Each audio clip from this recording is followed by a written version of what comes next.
Welcome to Wayne's Old Time Radio Page channel. I'm Wayne, your host. These programs are brought to you by support of our listeners. You can give your support at Patreon or PayPal, either one. There's clickable links in the description below. Thanks for your support and enjoy the shows. From Hollywood, it's time now for Johnny Dollar. Joe Parker, Johnny, Surety Mutual. Oh, hi, Joe. What's on your mind? A gorgeous doll named Dolly McLean. Remember her? Sure. The champagne dream girl. Yeah. Dancing darling of the roaring 20s. Finally married Barnaby Cronin, didn't she? Right. And for a wedding present, he bought her the Circle of Fire. Oh, yeah. One of the 5 most beautiful necklaces in the world. Diamonds and emeralds. Worth $500,000. It's been lying in a bank vault for the last 10 years since Barnaby died. We carry the insurance. So? She's coming out of seclusion, Johnny, giving a party. Just like the old days, she says. May go on for a week. Her last fling. And she's going to wear the Circle of Fire. Uh-oh. Get the picture? Gallons of champagne, everything mixed up, crazy. And that old lady with $500,000 around her neck. Target. You've got a problem, Joe. Johnny, we've got a problem.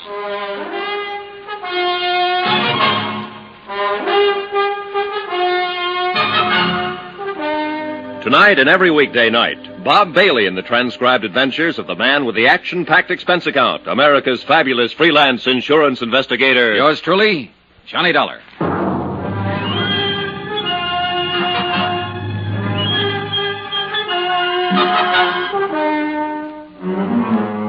Expense account submitted by Special Investigator Johnny Dollar to the Home Office, Surety Mutual and Trust Company, Hartford, Connecticut. The following is an accounting of my expenditures during investigation of the Cronin matter. Item 1, $14.80. Transportation to New York and to the apartment of America's one-time dream girl.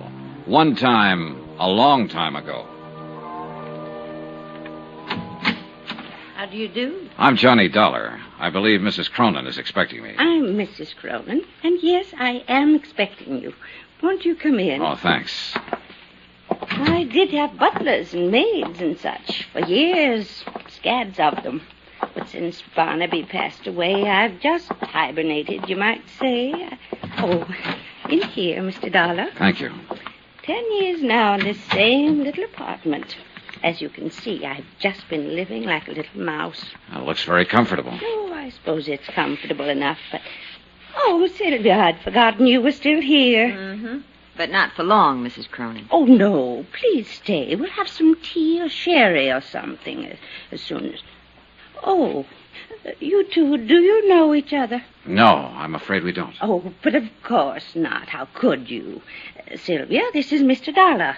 Miss Blake. How do you do, Miss Blake? Hello. Mr. Dollar's here to talk to me about, something or other. I'm not quite sure what, as a matter of fact. It won't take but a few minutes. If Miss Blake would excuse us. Sure. Go ahead. Have at it. Well, if you'll come this way, Mr. Dollar. Don't you leave now, Sylvia. Not a chance. I just spotted your bottle of tea. I'll have 1 or 2 with soda, if you don't mind. What's... Oh, I see what you mean. You young people. In here, Mr. Dollar. You by any chance Johnny Dollar? Yeah, that's right. Why, Miss Blake? Just wondered. Well, here's looking at you. And, brother, I wouldn't be in your shoes for $1 million. No? How about $500,000? That, I'll admit, might interest me. Well, shall we... After you, Mrs. Cronin. Thank you. Wonderful girl, a born comedian. Yeah, she's a scream. What is she, an actress? Oh, no, she writes things for magazines and things like that. Sit down, Mr. Dollar. She came to interview me one time. That's how I met her. I see. She wrote a piece about my necklace, the Circle of Fire. Sylvia Blake. Oh, sure. Articles about gems, famous stones, jewel robberies. That's her. Oh, she's fascinated by the subject. She's coming to my party. Oh. Why don't you come to my party, Mr. Dollar? Fine, I'd love to. In fact, that's why I'm here. Oh? Joe Parker over at Surety Mutual is kind of worried about this party, Mrs. Cronin. He's afraid you might invite people like me. What? I mean, people you don't know. You're a detective. In a way. I told Joseph how I felt about that. He's not going to send any detectives around snooping into things, spying on my guests, wearing the hats in the house. Huh? Oh, not that you're like that, of course. But it's the principle of the thing. Well, wouldn't you have a better time at your party if you knew you were safe? Mr. Dollar, it was at a party that Barnaby gave me the Circle of Fire. Our wedding reception. There were over 2,000 guests, 1,000 of them invited. And we danced. Oh, we danced all night. And the necklace was beautiful. And I was beautiful. Back then. True, but... And then afterward, at 4 o'clock in the morning, we drove through the park in a hansom. Just the two of us. And the driver, of course. And I wore the circle. And I was safe, Mr. Dollar. I was perfectly safe. Maybe you were just lucky that night. Barnaby was so wonderful. And he could make living so wonderful. Well, I don't doubt it. He was probably a man who could manage things pretty skillfully. He was running 2 railroads and a bank, all at the same time. Then I imagine he had no trouble arranging for your safety without even letting you know about it. You mean guards all around? It's possible. Yes, it is. He was like that. He never wanted anything to worry me. All right, Mr. Dollar. You win. Good. But it's only because of one reason. I like you. And I want you at my party. Thank you, Mrs. Cronin. Oh, you're going to love every minute of it. It's up in the Adirondacks. Our old summer place. Joseph told you, I suppose. Yes, he did. Mrs. Cronin. And the people I've invited. Hundreds, literally. People I knew in the old days. Of course, a lot of them won't come, but, you know, it was strange. So many of the letters came back undelivered. Mrs. Cronin. Oh, Sylvia, I didn't hear you. Come in. I'm the sneaky type. You've got a visitor. Says he's an old friend. Really? Well, I suppose I'd better see you. You'll excuse me, Mr. Dollar. Sure, go ahead. You and Sylvia talk to each other. I brung the bottle in case you're interested. Short on the soda. Right. She's on a cloud by herself. Of course, some of the invites to the party were undelivered. Those beautiful people had a habit of dying young. Say when. When?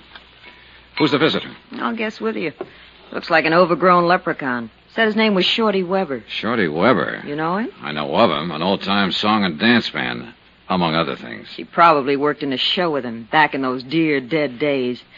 Anyway, he's got an invite clutched in his sweaty little palm. Another freeloader, I suppose. Aren't we all? I am, yes. Not you, though. You're working your way. Isn't that what you're doing, one way or another? Meaning? A magazine article, just in case. Written right on the spot. Attempted theft of the Circle of Fire. Clever jewel Why thief. do you say attempted? I'm working my way, remember? Sure, I remember. But it won't be attempted, Johnny. Somebody's going to get that necklace before the weekend is over. I'll bet on it. Would you care to name any names? Pick a name off the guest list. Any name. Suppose I pick Sylvia Blake. You're the detective. You've dug up and written up every big-time jewel theft over the last 50 years. You're bugged on the subject. Obsessed with beautiful gems. Fits my personality. I'm rather beautiful, too, in a brittle and glittering sort of way. Don't you think so, Johnny? I think you work pretty hard at that tough act. Maybe. And I think you'd give your right arm to own that necklace. Going after that would really be going for the big one. Going for broke. And somebody will do it, Johnny. Wait and see. She left a few minutes later with the bottle under her arm and a chip on her shoulder. With the girl gone and the scotch gone, there seemed to be no point in me hanging around any longer. So I went looking for Mrs. Cronin to say goodbye. I didn't find her, but I did find her caller, Shorty Weber. He didn't hear me come into the room. He was too busy. He was hunched over Mrs. Cronin's writing desk going through her mail. You won't find it there, Shorty. Who's that? Hold it, Shorty. Don't try to reach for it. I wasn't going to. Honest, I wasn't. Turn around. Put your hands up against the wall. You got me all wrong. I wasn't going to relax. do that. I was just 38, coming... stub barrel, clip holster. Nice gun. It belongs to a friend of mine. Bad business, Shorty. An ex-con packing a gun. Oh, I guess you're Johnny Dollar. She said you was here.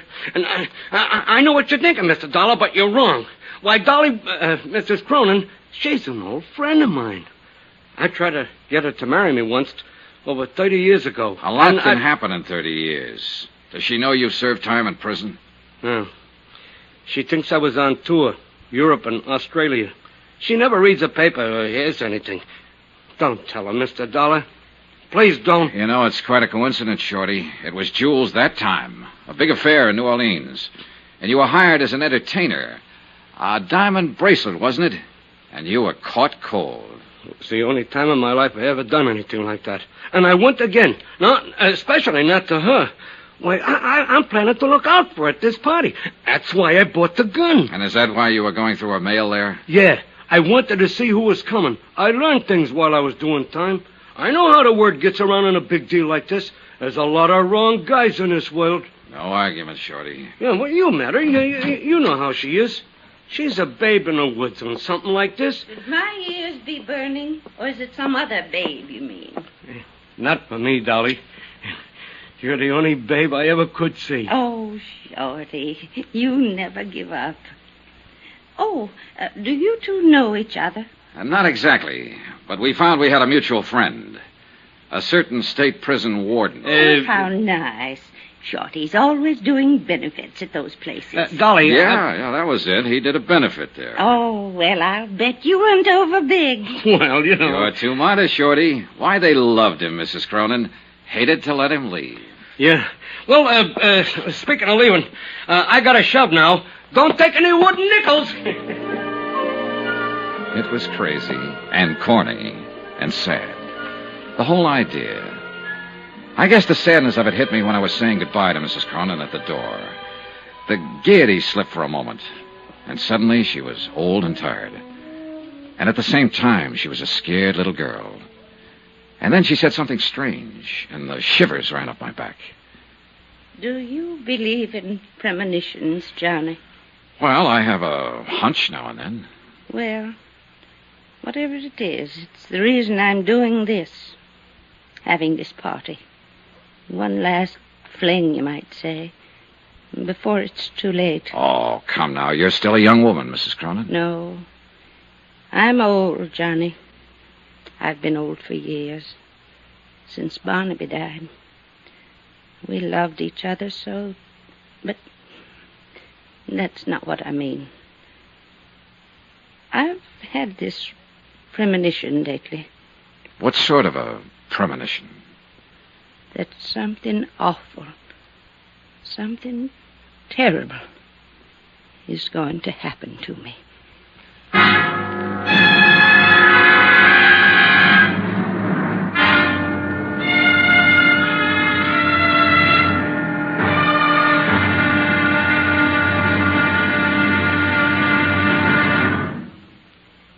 There'll be another intriguing episode in our story of the Cronin Matter tomorrow. Tomorrow, a man who's afraid of his shadow, a girl who's afraid of nothing, and a stranger who strikes in the dark. Join us, won't you? Yours truly, Johnny Dollar.